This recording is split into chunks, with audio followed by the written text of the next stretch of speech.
Pemirsa, potensi sumber daya alam Bali memang tak perlu diragukan lagi. Nyatanya petani Bali mampu merealisasikan potensi pertanian sehingga mampu menghasilkan produk-produk pertanian berkualitas termasuk tanaman hias. Tanaman hias kini tengah digandrungi oleh sebagian besar masyarakat. Di tengah pandemi COVID-19, masyarakat memiliki waktu yang lebih banyak di rumah.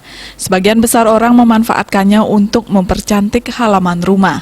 Berbicara mengenai tanaman hias, salah seorang penjual tanaman hias di Denpasar berusaha mensejahterakan petani Bali lainnya dengan memberikan informasi terkait tren tanaman yang sedang laku terjual dan mencoba membudidayakan di Bali, khususnya di Desa Marge, Kabupaten Tabanan.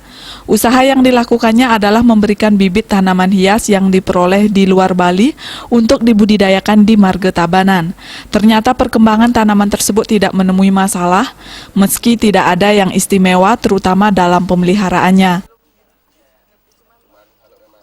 Kalau untuk di daerah Bali, khususnya di Marge, itu kita mulai memperkenalkan jenis-jenis tanaman yang memang bisa dibudidayakan selain tanaman lokal yang ada di sana. Seperti yang kita tahu kalau di Marge sendiri kan rata-rata andong, puring, yang seperti itu tanaman-tanaman proyek.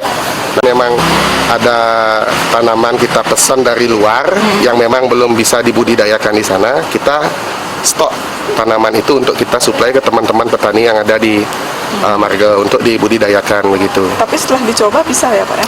Beberapa, mungkin 80% bisa. Kita tidak mau jadi istilahnya tanaman ini perawatan harus seperti ini. Kita tidak mau seperti itu. Bagaimana cara dia merawat, kita suruh seperti itu aja.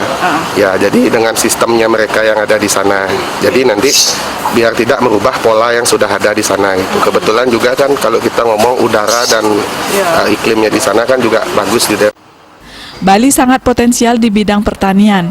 Jika digarap dengan serius, sumber daya alam Bali akan memberikan nilai tambah bagi petani Bali sehingga bisa meningkatkan kesejahteraan mereka. Desa Aryani, Bali TV.